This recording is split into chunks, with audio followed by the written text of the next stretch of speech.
Hi welcome to RK's kitchen. ఇది వచ్చేసి Sunday మేము కొబ్బరి అన్నం వండుకున్నామండి. ఆ రోజు తీసిన వీడియో. ముందుగా అయితే నా ఛానల్ సబ్స్క్రైబ్ చేసుకోండి. అలానే నా వీడియోస్ నచ్చితే లైక్ చేయండి, షేర్ చేయండి.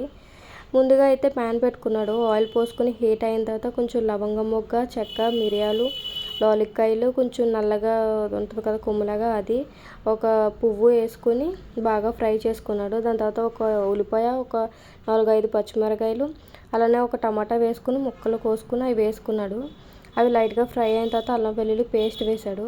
అది అందులోంచి పచ్చివాసన పోయి ఆయిల్ నుంచి సెపరేట్ అయిన వరకు మిక్స్ చేసుకుని అలా సెపరేట్ అయిన తర్వాత కొత్తిమీర వేసుకున్నాడు. అది కొంచెం మగ్గిన తర్వాత కొంచెం కరివేపాకు వేసుకుని అది కూడా మగ్గిన తర్వాత మేము కడిగి పెట్టిన బియ్యాన్ని ఆ మసాలాలో వేసుకుని బాగా మిక్స్ చేసుకున్నాడు. మేము ముందే పాలు తీసుకున్నాం. కొబ్బరి పాలు అందరికీ తీసుకోవడం తెలిసిన విషయం కదా, అలాగే తీసుకున్నాం.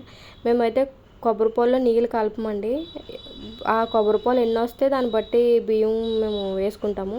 అలానే ఒక గ్లాస్కి 2 గ్లాసులు అన్నట్టు తను వేసుకున్న బియ్యానికి తగిన పాలు పోసుకుని తగినంత సాల్ట్ వేసుకుని మిక్స్ చేసుకున్నాడు బాగా. అలానే కొంచెం ధనియాల పౌడరు, అలానే కొంచెం గరం మసాలా వేసుకుని బాగా మిక్స్ చేసుకొని మూత పెట్టాడు. ఒక 5 to 6 మినిట్స్ తర్వాత నీళ్ళంతా ఇంకిపోయి కొంచెం బుడగలు అవుతున్నప్పుడు బాగా సిమ్లో పెట్టేసి పైన ఒకసారి మిక్స్ చేసేసి మూత పెట్టేసి ఏదైనా పైన బరువు పెట్టేసి ఒక 15 మినిట్స్ అలాగనే వదిలేయాలి. 5 మినిట్స్ తర్వాత స్టవ్ ఆఫ్ చేసి 15 మినిట్స్ వరకు మూత ఆ బరువు ఏం తీయకుండా ఆవిరిలో ఉడికిపోయిన తర్వాత మూత తీసుకుంటే మనకి పొడి ఆడుతూ వస్తుందండి.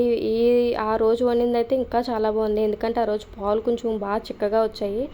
Thank you for watching.